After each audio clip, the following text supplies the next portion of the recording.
राधे राधे दोस्तों, मैं हूं डॉली शर्मा। डॉली शर्मा की रसोई एंड दुनिया में आप सभी का बहुत बहुत स्वागत है। दोस्तों, आप सभी को कामिका एकादशी की हार्दिक शुभकामनाएं। कामिका एकादशी सावन के कृष्ण पक्ष की एकादशी को कहते हैं। इसे पवित्रता के नाम से भी पुकारा जाता है।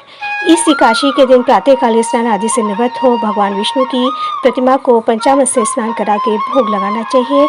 आचमन के पश्चात धूप, दीप, चंदन आदि और सुगंधित पदार्थों से आरती उतारनी चाहिए और उसके पश्चात कामिका एकादशी की कहानी सुननी चाहिए, जिसको सुनने से सभी पापों का नाश होता है और मनोवांछित मनोकामना पूर्ण होती है। आज मैं आपको कामिका एकादशी व्रत की कथा सुनाने जा रही हूँ। आशा है आपको पसंद आएगी। बोलिए विष्णु भगवान की जय। भगवान श्री कृष्ण ने कहा, हे श्रेष्ठ सुनोदर, मैं श्रावण मास की पवित्र एकादशी की कथा सुनाता हूँ।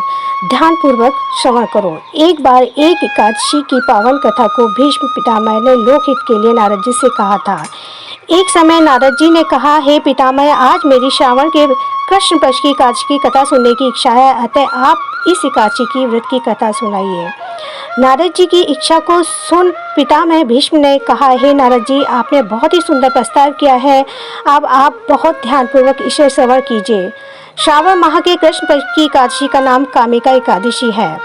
इस एकादशी की कथा सुनने मात्र से ही विजय यज्ञ के फल की प्राप्ति होती है। कामिका एकादशी के उपवास में शंख, चक्र, गदाधारी भगवान विष्णु का पूजन होता है। जो मनुष्य इस दिन एकादशी को धूप, दीप, नैवेद्य आदि से भगवान विष्णु की पूजा करते हैं, उन्हें गंगा स्नान के फल के उत्तम फल की प्राप्ति होती है। सूर्य ग्रहण और चंद्र ग्रहण में केदार और कुरुक्षेत्र में स्नान करने से जिस पुण्य की प्राप्ति होती है, वह पुण्य की कामिका एकादशी के दिन भगवान विष्णु की भक्ति पूजा करने से प्राप्त हो जाता है। भगवान विष्णु की श्रावण माह में भक्तिपूर्वक पूजा करने का फल समुद्र और वन पृथ्वी सहित दान करने के फल के समान होता है। व्यक्तिपात में गंडकी इस नदी में स्नान करने से जो फल प्राप्त होता है, भगवान पूजा करने से होता है। आज कामिका एकादशी के उपवास से पाप नष्ट हो जाते हैं। हे नारद जी, जो मनुष्य इस दिन तुलसी से भक्तिपूर्वक भगवान विष्णु की पूजा करते हैं, संसार में रहकर भी अलग रहते हैं, जिस प्रकार कमल पुष्प जल में रहता हुआ जल से अलग होता है। आज मैं इस प्रकार है कहानी। प्राचीन काल में किसी गांव में एक ठाकुर रहते थे। क्रोधी ठाकुर की एक ब्राह्मण से भिड़ंत हो गई। परिणाम स्वरूप ब्राह्मण मारा गया। इस पर उन्होंने उसकी तेरहवीं करनी चाहिए, मगर सब ब्राह्मणों ने भोजन करने से इनकार कर दिया। तब उन्होंने सभी ब्राह्मणों से निवेदन किया कि हे भगवान, मेरा पाप कैसे दूर हो सकता है। इस प्रार्थना पर उन सब ने उसे एकादशी व्रत की करने की सलाह दी। ठाकुर ने ऐसा ही किया। रात्रि में भगवान की मूर्ति के पास जब वह शयन कर रहा था, तभी एक स्वप्न आया।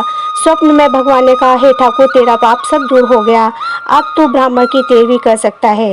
तेरे घर सूतक नष्ट हो गया। ठाकुर तेरहवीं करके ब्रह्म हत्या के पाप से मुक्त हुआ और विष्णु लोक को गया। अतः जो इस कहानी को सुनता है, सुनाता है, भगवान की कृपा से उसे मनोवांछित मनोकामना पूर्ण होती है और अंत में वैकुंठ को प्राप्त होता है। बोले विष्णु भगवान की जय। ओम नमो भगवते वासुदेवाय।